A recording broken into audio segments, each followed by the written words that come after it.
Lieutenant Commander Sean Marsh stepped into the vast Galactic Assembly Chamber on Ascani's Prime. As Marsh's stoic gaze swept across the room, the assembled alien delegates fell into a tense silence. Eyes from a dozen species shifted away, while others could only bear his steady stare for seconds before looking down. For some, humanity was still a newly emergent power, unfamiliar and unpredictable. For others, the mere presence of this human ambassador was an affront. Marsh stood firm. His dark eyes met those of the various dignitaries, and though he spoke no words, his unyielding presence declared that he was not here for their approval. To his left, Chancellor Romar, an amphibious figure cloaked in flowing silver robes, finally broke the silence, stepping forward to offer a formal greeting. "Ambassador Marsh," he said in his resonant voice, "it is a profound honor to welcome the human empire to our assembly. Today marks a monumental occasion as Earth prepares to join the union of civilizations."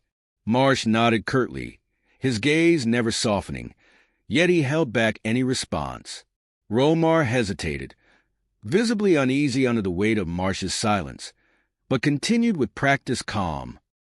He gestured to a grand table at the room center, upon which lay a single document, a treaty emblazoned with the Union's sigil, meant to welcome Earth into the intergalactic fold and bind them to its codes and laws.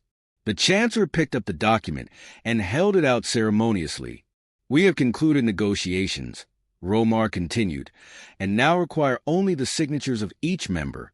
It would be my distinct privilege to be the first to welcome the human empire on behalf of the Owarn Collective."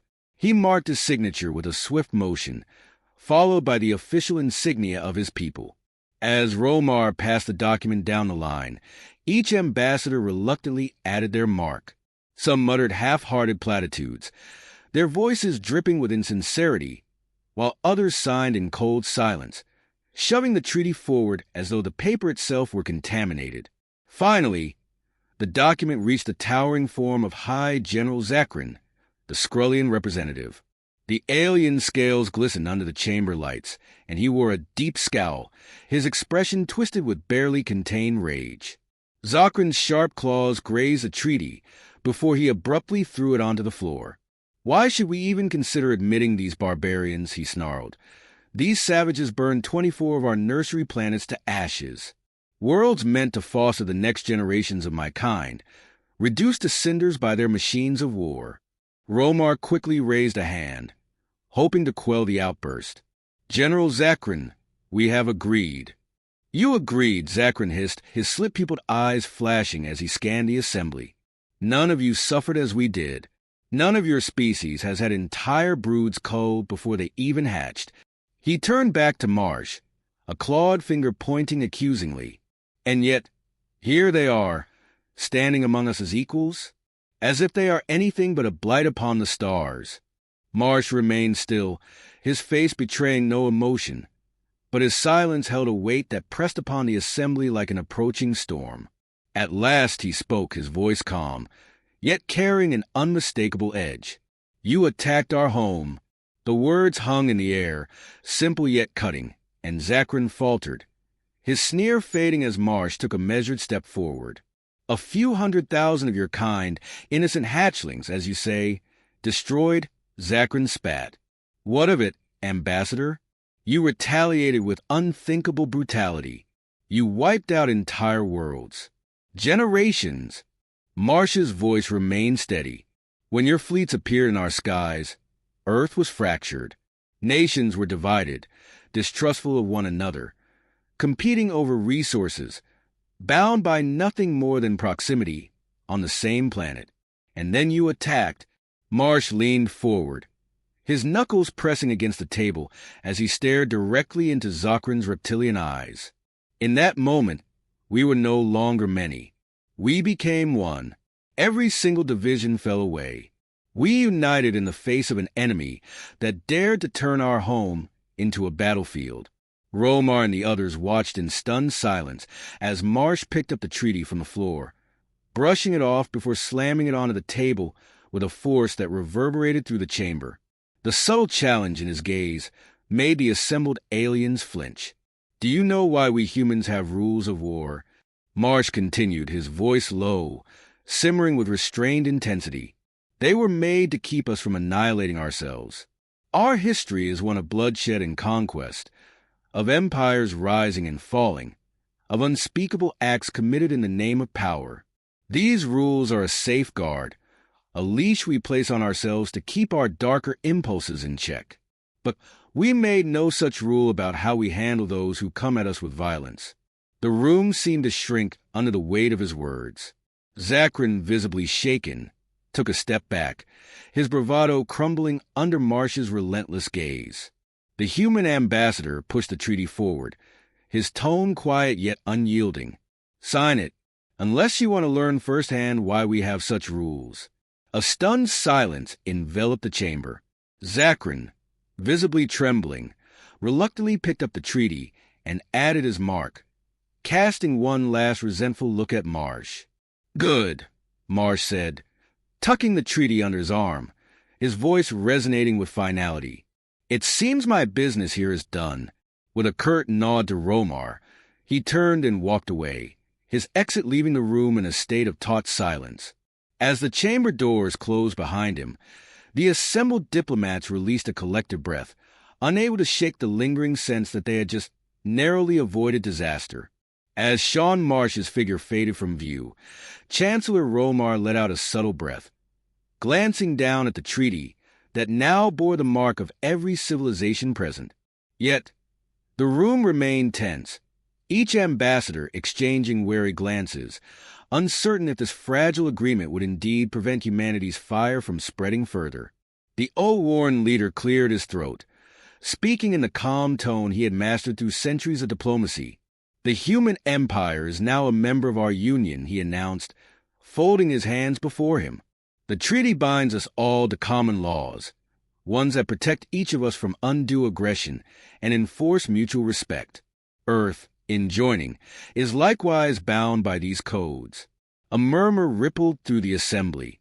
Skepticism clouded the faces of many ambassadors, especially General Zachrin, who sat with his arms crossed, eyes still burning with barely restrained fury. Are we truly to believe these humans are capable of respecting such a treaty? Zachrin scoffed, breaking the silence. His voice dripped with disdain, each word a fresh challenge to the Union's fragile peace. A civilization so deeply entrenched in savagery cannot be expected to adhere to the standards of advanced societies. What will they do, I wonder, when they inevitably decide these rules do not apply? Romar held up a hand, urging calm. Each of us here has committed actions we are not proud of, he replied evenly. Every empire represented in this room was built on struggles, on choices that shaped our past. Humanity is no different in that regard. Zachrin's gaze turned sharp, unyielding. Do not presume to equate our histories with theirs, Chancellor. My kind may have conquered, may have defended ourselves when provoked, but we do not level entire worlds over a single skirmish. Ambassador Serene, a feathered being from the Keelah, turned her soft amber eyes toward Zachrin. You forget, General, she said, her voice a melodious hum. The war was not unprovoked. The Skrullians attacked their homeworld. The word homeworld rang with a solemn weight, reverberating around the assembly like a gentle rebuke. Homeworld, Zachrin repeated, bitterness coloring his tone. We targeted key military installations, a tactical strike. Our aim was to send a warning, not initiate all-out warfare. His voice grew quieter, his anger turning to something closer to disbelief. Yet, they unleashed devastation in return, a campaign of annihilation that has forever scarred my people. Romar paused, his amphibious eyes scanning the assembly. The Skrullians were unprepared for the force they awoke, yes.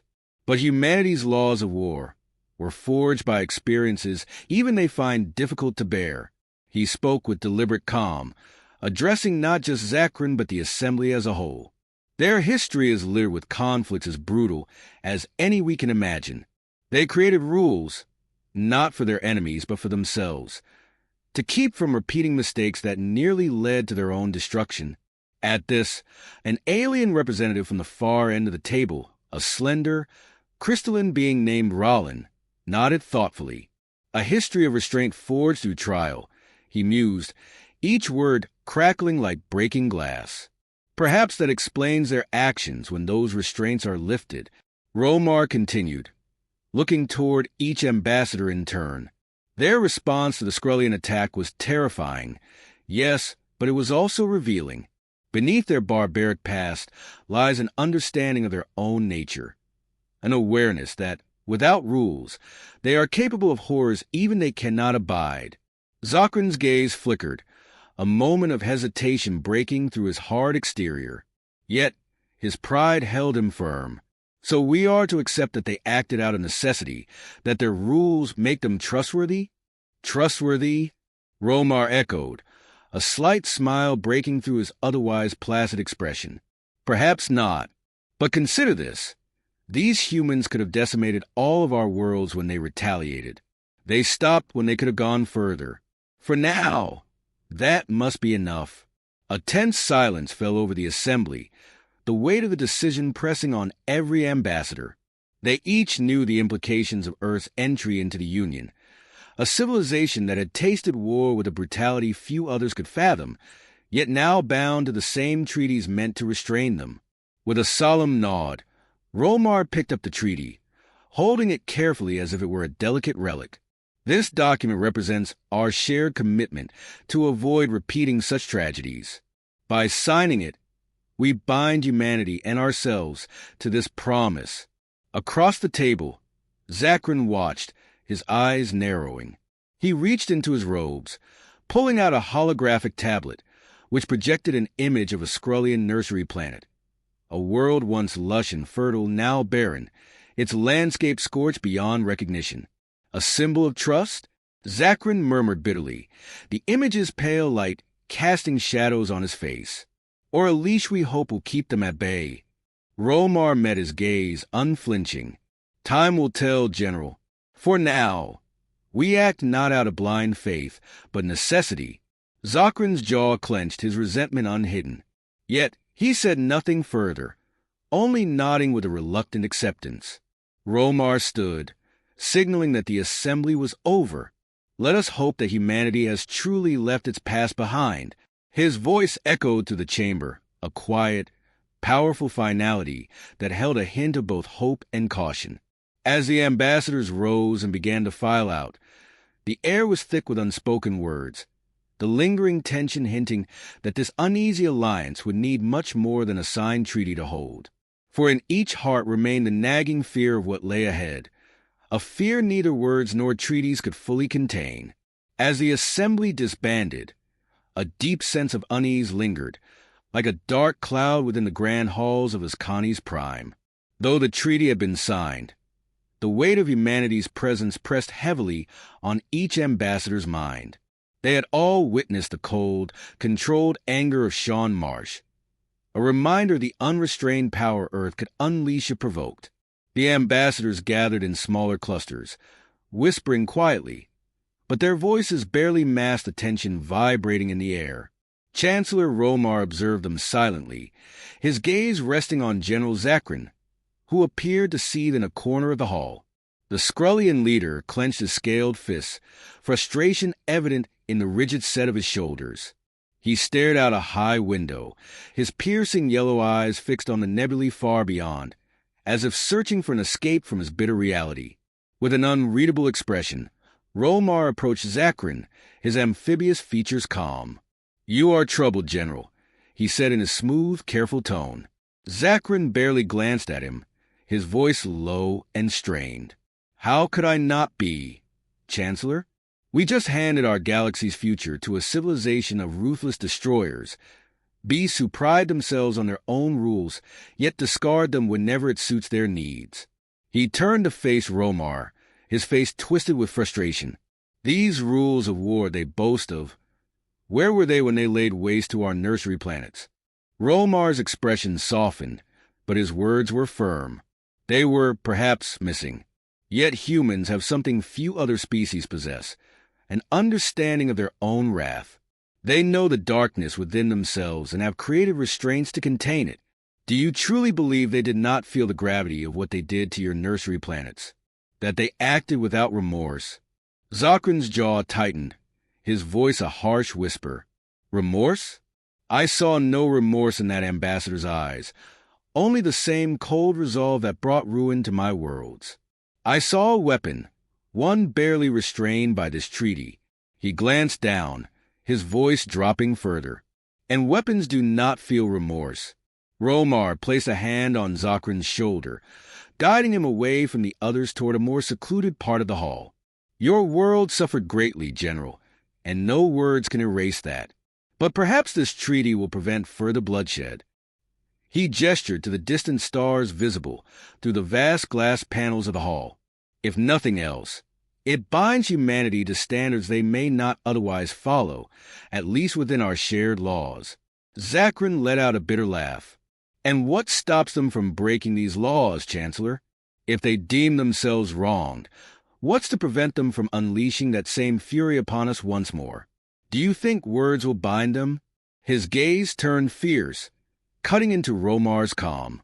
I see no end to their wrath. They are like a fire. Containing it only makes it burn hotter, waiting for the day it can consume everything. Romar was silent, the stillness of his expression contrasting with Zokran's smoldering anger.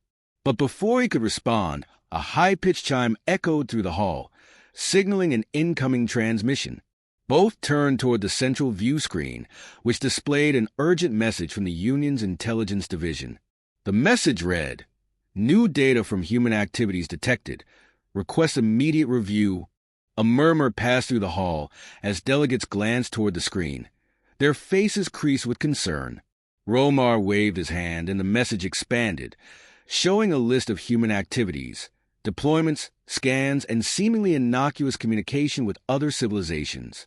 But to those familiar with Earth's patterns, the movements painted a different picture altogether. "Preparations," Romar murmured, his voice barely a whisper. He exchanged a glance with Zokran, whose face had darkened even further. "Preparations indeed," Zokran growled. "They do not trust us, Chancellor. They are biding their time, monitoring every movement within this union. They do not see us as allies. They see us as threats to be dealt with when convenient." Romar shook his head slowly. "Or perhaps they see us as potential adversaries, one they must understand to avoid another catastrophe." Zokran's eyes narrowed, his voice cold. "Naive. You assume they desire peace when every action speaks to the contrary. They're assessing their prey, marking their targets, ensuring they know every weakness should they decide to strike." Romar felt a chill at Zokran's words, but he forced himself to remain calm. "And what would you propose, General? Would you call for conflict, knowing the cost we would all bear?" Zokran clenched his fists, his silence stretching. He turned his gaze to the distant horizon, his voice taut with a mix of anger and resolve. "No, I would not call for outright conflict, but I would have us prepare. Humanity may be bound by treaties, but treaties can be broken, words can be twisted." His gaze shifted back to Romar. "Mark my words, Chancellor. This peace is a fragile thing, and it will take only a spark to reduce it to ashes." Romar nodded slowly, acknowledging the depth of Zokran's fear. Yet he still believed in the necessity of restraint. "Then let us prepare, General, but not in the way you suggest. If we are to keep humanity's fire in check, we must build trust, not deepen divides. Watchful, yes, but not hostile." Zokran's lip curled, skepticism clear in his expression, but he said nothing more. He merely nodded, turning away from Romar, his steps heavy as he walked toward the exit. As he left, other ambassadors watched him go, their own uncertainty mirrored in their eyes. Romar remained, his gaze shifting once more to the vast expanse beyond. He could feel the weight of the Union's future pressing down upon him, a future bound to humanity's volatile presence. He knew that the days ahead would test them all, that every action would matter in preserving what little peace they had secured. But as he watched the last ambassador leave, Romar's resolve hardened. They had chosen this path, and he would see it through, even if it meant walking a tightrope between trust and caution. In the vastness of Ascani's Prime's diplomatic halls, Romar was alone, the silence a reminder that this fragile peace hung by the slenderest of threads. And yet he held fast, determined that, despite the risk, this alliance with humanity might be their only hope against the darkness that lay beyond. As Lieutenant Commander Sean Marsh departed the assembly chambers, a quiet hum of unease settled over the diplomats who remained behind. Though the treaty was signed and humanity was now bound by the Union's laws, the atmosphere was thick with lingering tension, whispers circulating among alien representatives about the true extent of human power. Each ambassador knew that the fragile peace they had achieved was merely a layer of formality, an unsteady shield between civilization and the wrath they had glimpsed in Sean Marsh's controlled fury. In the wake of his departure, Chancellor Romar convened a private session with the most influential members of the Union. The small, dimly lit room was filled with somber faces, the representatives' features reflecting a mixture of relief, apprehension, and outright fear. General Zokran's intense gaze swept across the room, daring anyone to deny the danger he felt humanity posed. Despite the treaty, his conviction hadn't wavered. If anything, it had only intensified. Romar's voice broke the silence, firm and measured. We have secured humanity's compliance for now. But make no mistake, their resolve remains as unyielding as ever. Lieutenant Commander Marsh's words were not empty threats, but a statement of capability. We must address what this means for the Union's future.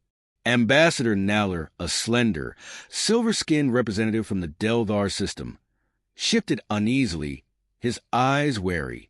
Humanity speaks of rules and restraint, yet their history shows they act only when provoked. They believe themselves justified, bound by their own principles rather than our laws. How can we trust such a volatile power?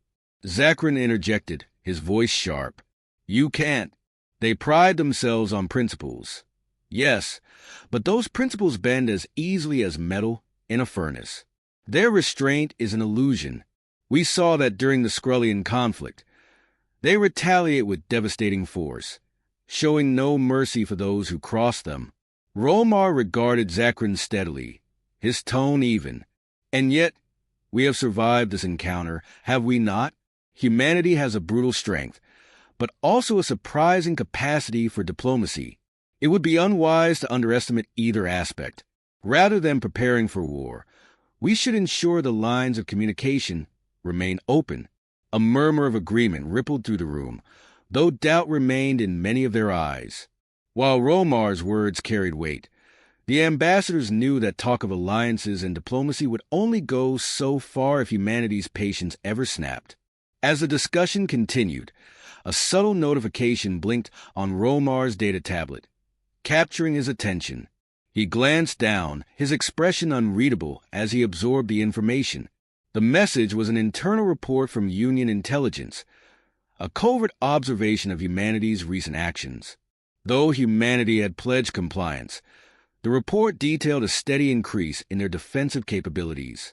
Humanity wasn't amassing a fleet, nor had they made any overt threats, but intelligence analysts noted their new alliances with species previously ignored or even dismissed by the Union. Romar cleared his throat, gaining the room's attention once more. It appears Earth is not idle. They have been discreetly forging bonds with independent factions, those who felt marginalized by our Union. In their subtle way, they are creating networks, gathering knowledge, and establishing contingency plans. A hushed silence fell. Each ambassador recognized the implications. Humanity was preparing for an uncertain future within the Union, one where they were neither blindly trusting nor openly hostile, but cautiously building defenses that could one day challenge even the strongest coalitions. General Zokran scoffed, his lips curling in disdain. You see, Chancellor, they may have signed our treaty, but their loyalty remains shallow. They are preparing for the day they might have to turn against us. Romar lifted a hand, silencing further dissent. Yes, they are preparing, But perhaps that is precisely why we must keep them close. They are powerful and vigilant, and these alliances they forge may serve us one day. We would do well to remember that humanity values alliances with those who treat them as equals. As the meeting came to a close, each representative departed with their own private thoughts on humanity's presence in the galaxy. They knew that Earth's alliance with the Union was tentative, and that humanity, though now bound by intergalactic law, would not hesitate to act should it ever perceive a threat. Meanwhile, in a secure chamber aboard his own vessel, Lieutenant Commander Sean Marsh reviewed a classified message from Earth's military command. The message was brief, yet its meaning was clear. Humanity would abide by the treaty but remain vigilant. Earth's leadership, recognizing both the promise and peril within the Union, had ordered a discreet expansion of their intelligence network. New protocols were in place to track potential threats, gather strategic data, and, if necessary, forge quiet alliances of their own. Sean's response was swift and resolute. Acknowledged. We remain vigilant. With a calm expression, he turned to his trusted advisor, Commander Asher Hale, a fellow veteran with an instinct for navigating complex intergalactic relationships. We may be bound to this treaty, Asher, but make no mistake, our loyalty belongs to Earth. Hale nodded, his gaze steely. Understood, sir. We'll abide by their laws, but only so long as they serve our interests. Should they ever turn on us? Sean's voice softened, though it held a trace of iron. Then we ensure Earth is never vulnerable. They must understand that humanity may be allied with them, but we are never truly under their control. Back on his Connie's Prime, Chancellor Romar watched the stars beyond the assembly chambers, his thoughts drifting to Earth's emissary and the lasting impression he had left. He knew that humanity's strength, its capacity for both ruthless retaliation and principled restraint, would either serve as the Union's greatest asset or its gravest threat. In the quiet of the deserted hall, Romar murmured to himself, "We have welcomed humanity into our Union, but I wonder, have we unleashed something none of us truly understand?" For now, the Union was at peace. Yet, even as the stars glittered serenely over his Connie's Prime, there was a feeling shared by every ambassador, a sense of awaiting the inevitable. In a galaxy accustomed to diplomacy and carefully balanced powers, Earth had arrived with a strength and defiance that defied containment. The Union had chosen to welcome humanity, to offer them a place in the galaxy's coalition of civilizations. But whether this alliance would bring an era of cooperation or descend into conflict, none could say. Each ambassador knew, deep within, that Earth's wrath had been witnessed but not yet fully realized. And they understood that if humanity's strength was ever unleashed in full, the consequences would be felt across the galaxy.